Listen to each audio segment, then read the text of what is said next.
With the Los Angeles Times, this is Gary Klein. I'm Lindsay Theory. We're at the Coliseum where the Rams fall to 3-2 after a 16-10 loss to the Seattle Seahawks. But would you believe, after 5 turnovers, they actually put themselves in position to win the game. Unfortunately for the Rams, though, Cooper Kupp, the rookie, usually hauling in a lot of passes, had one tip right off his fingertips there in the second to last play. And the last play, an incomplete pass to Kupp from Goff. Jared Goff had been so efficient in the games leading up here. Today, 2 interceptions, a fumble, and yet in the final minute, he has a chance to get them to a tie game, possibly a win, and he couldn't come through. The first series, the first drive for the Rams, it looked like they were just kind of slicing through warm butter as they carved up the Seahawks defense. Todd Gurley, though, he's had a fumble-riddled season, and he fumbled again right there onto the pylon, which meant that it was actually a touchback. From that moment, you kind of felt like that touchdown or that lack of touchdown was going to come back to bite the Rams. It would have been interesting to see, had they scored a touchdown, how this game would have played out. As you mentioned, though, it was kind of an omen for things that were going to go wrong. Greg Zuerlein, right? 7 field goals last week, 14 for 14 this season. He misses a field goal in the second half.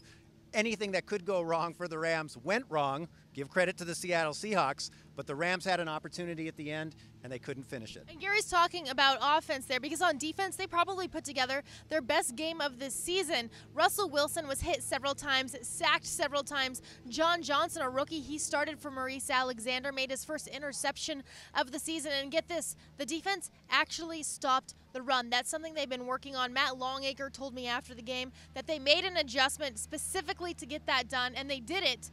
But this is the one game where the offense really struggled to find any rhythm. This is what we expected to see from the defense from the moment Wade Phillips was hired. Very aggressive. Robert Quinn in there on some sacks. Aaron Donald wreaking havoc. Even Matt Longacre making big plays.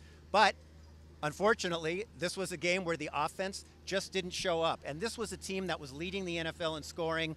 Sean McVay put it on himself again at the end of the game, saying some of that's on him, some of that's on the players. They got to come through. Well, it's definitely some on him. Some of those play calls just left you scratching your head. Todd Gurley, he has ran this team into first place in the NFC West. He has caught his way for this team into the NFC West lead. And then all of a sudden, they go away from Gurley, and they go with Tavon Austin, who, again, fumbled 2 punts.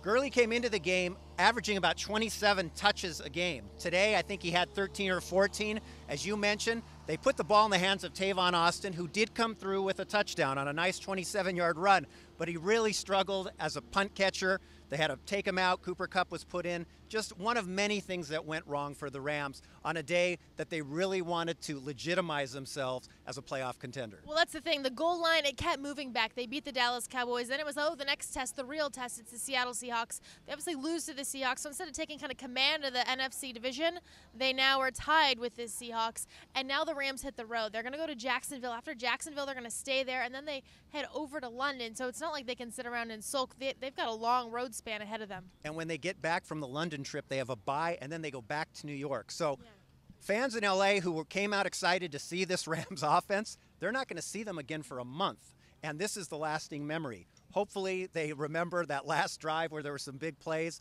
and maybe next time the Rams can come through. There's a silver lining with all that traveling. We're going to pick up some frequent flyer miles. Can't wait for my off-season vacation. All right, with Gary, I'm Lindsay. Again, the Rams fall to the Seahawks 16-10. They're now 3-2 this season. Next week, Jacksonville.